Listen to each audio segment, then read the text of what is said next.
Hi guys, it's me again. And please don't forget to like and share. And today we are going to show you how to use this penny machine at Lincoln Park Zoo here in Chicago.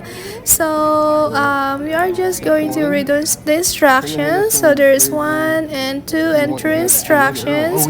So the first one is that you have to pick whatever design you like. So I believe I choose the monkey. Actually, they're all monkeys, but I choose the 2 monkeys.